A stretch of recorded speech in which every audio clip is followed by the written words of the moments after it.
Welcome to Success Mantra.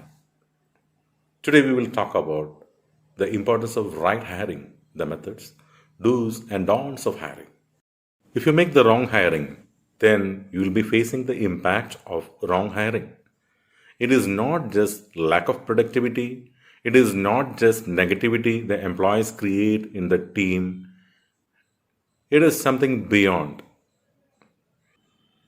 If a company hires 300 people, 400 people in a wrong method, then just imagine the salary for 3 months for these people who has not produced anything and just walked away from the company after 3 months of working.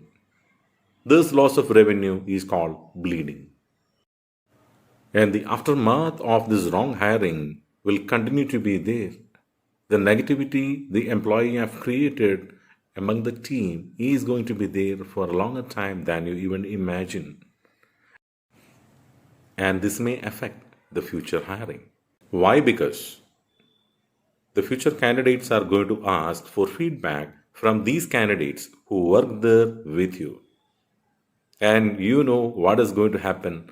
These candidates will never say good about you and the company and the job.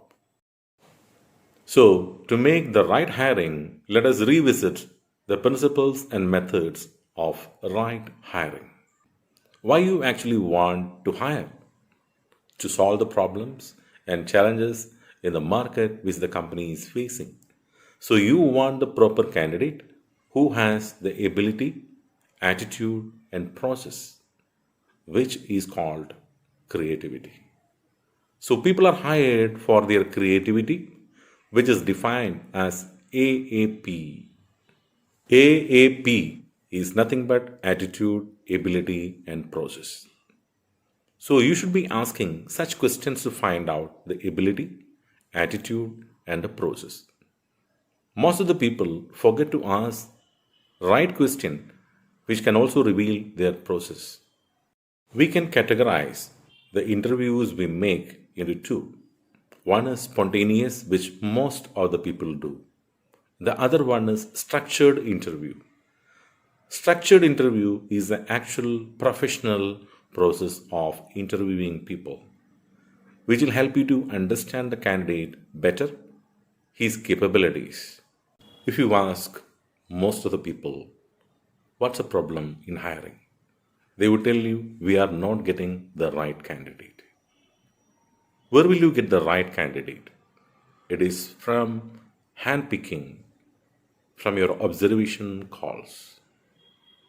You handpick people from the market. They will be the right candidate. HR will give you a lineup, but HR may not know actually what are the qualities you are really looking for from a candidate. So you help yourself. Get the right candidate from the right source. Reference is one of the good sources you can get the right people, and also picking directly from the market. Before you jump into an interview, you need to know what he has written in his CV. Go through it carefully before you meet the candidate. After doing a spontaneous interview, I mean asking spontaneous questions, and again based on the answers of the candidate. And people may recruit them based on their intuitions. But if your intuitions are not backed up with facts and figures and reality check, you may go wrong. Suppose you are getting a candidate with a good track record, talking about a lot of achievements in the previous company, and you think that this candidate is really good. You may be right, but you can go also wrong.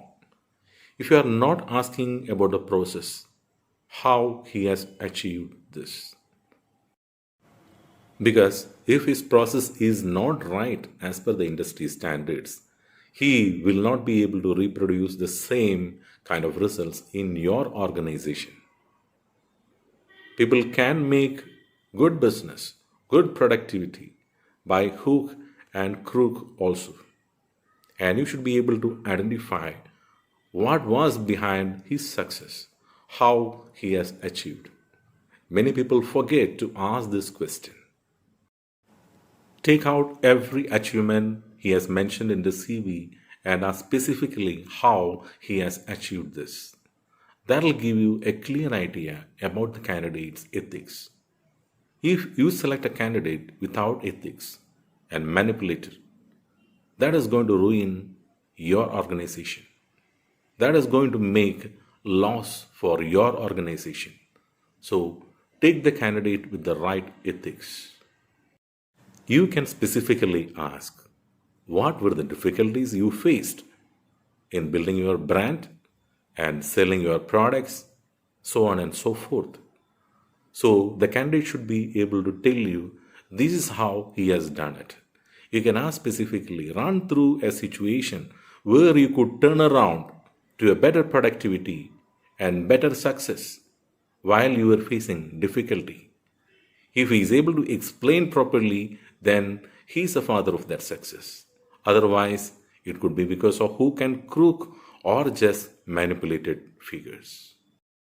Every interviewer would look at some qualities like personality, presentation skills, communication skills, and basic requirements like educational qualification and also professional presence of the candidate. But beyond that, there are few things has to be looked into. And one is the willingness of the candidate to learn. Because to be successful, one of the mantra is remaining as a student or continuing as a student of that industry. You could be a master, you could be successful, but industry is ever changing. Any industry is ever changing.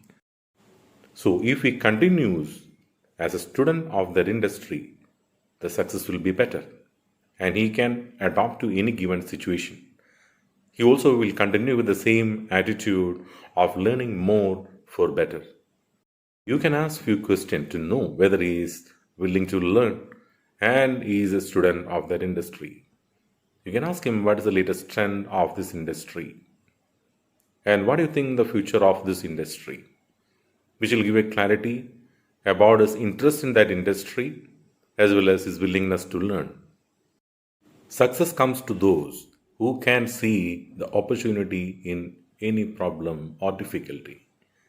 You can ask him, giving a real life situation in that industry, in that given situation, how he is going to tackle the difficulties. An interviewer must look at the TOD, thread of discontent, why he is leaving that job, what makes him interested in the new job he is applying for, what is that exciting him to apply for this job. If the answer is satisfactory, then he could be the right candidate. I always suggest to shake hand with the candidate because somebody is trying to squeeze your hand, most probably are not going to obey you. He could be a problem maker. He don't care about your instruction and your control goes. Since it is a long subject about shaking hand, let me tell you in a simple way that if you are not satisfied or you are not getting a good feeling, comfortable feeling after shaking hand with the candidate, reject him. Reason for choosing a candidate should be his creativity, that is his problem solving ability. Okay, then what is his job? The job of any candidate at any level, from frontline to CEO level, is defined as JIE. That is judging, influencing, and to be effective. So this is the basic thing. So you want the candidate to be effective. For that, he should be influencing the customers, the market, and the colleagues. And for that, he should be judgmental. You can also add questions to understand his judging capacity, influencing capacity, and ask him explanation for how he could be effective in his role. And if the answer is satisfactory, according to you, he could be a right choice. If you like what I told you, and if it is adding some amount of value, and if it is thought provoking, please subscribe to my channel.